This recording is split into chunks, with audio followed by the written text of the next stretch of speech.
Hello guys, yan ho yung maisan ng tatay ko. Gabi hong sipag. Yan ipapakita ko sa inyo, yung mga maisan. Yan ho yung malalaki na rin, mga ilang buwan na din. Ayan ho, yan ho mga mais din ay. At rin na abunuhan na. Gabi ho, luang yan ay mababa pa hong niyog. Yan ho maisan ng tatay ko din ay. Sobrang hong sipag, kaya nagtanim ho ng mais. Yan ho yung ginamit baka na pinairaraw. Ito nyo naman ho, sobrang hong luang. Ay mahirap ba rin pag itatabasin na. Sobrang luwang na rin. Niyawan lang haw. Pero ayos na din naman. Ano? Ito nyo naman. Gabi hong niyaw. Ang dami na niyaw.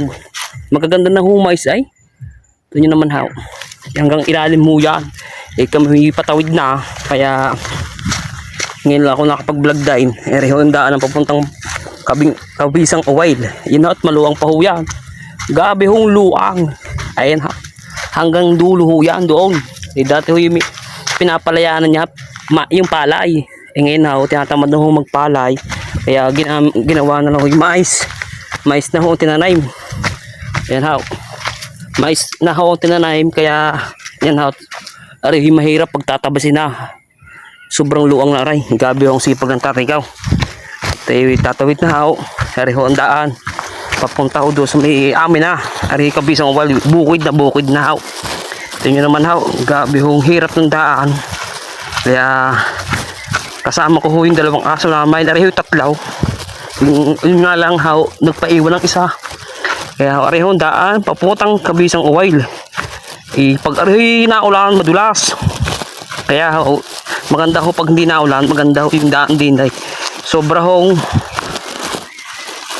gipit ng daan din ay, at kaya kakunti naman ang nadaan din sa kabisang oil. Doon ho ang bata, lagi ako nadinay sabi sa oil. Siyempre may trabaho, madalang na ako makapunta din ay. Pag may kukuhain lang haw.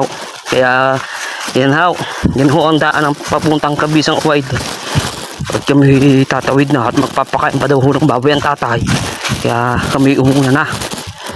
Kaya grabe hong gubat na ray. Lagnas hong tawag sa amin sa Batangas. Lagnas, lugong sa lugong. Tanyo naman, gabi naman sukal haw. Gabi naman. At kami huy na din ay yan ang asaw. Surod ho. Inoy tatlaw lagi huy nasama. Nang hahabol ho ng labuyaw. Labuyong manaw. Nadaan din ay. At kami huy papunta dito. Kanyo naman haw. Gabi hong sukal. At makipot ang daan.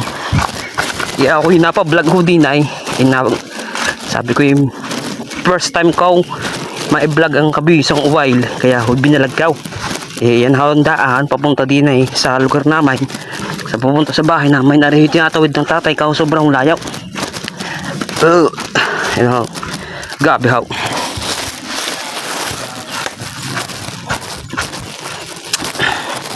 Ha? Hindi ko alam.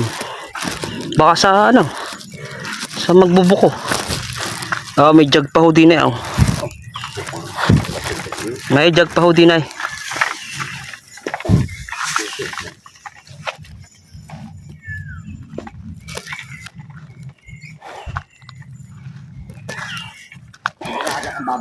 Hindi.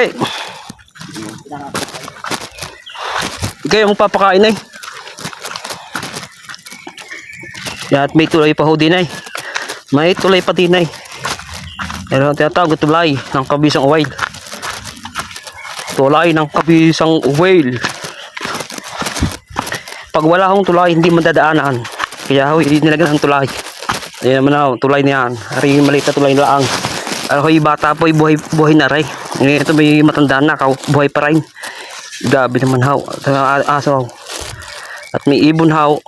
Yun naman ho. Lagnas. Tawag yung lagnas. Dahan-dahan lang, baka mahulog.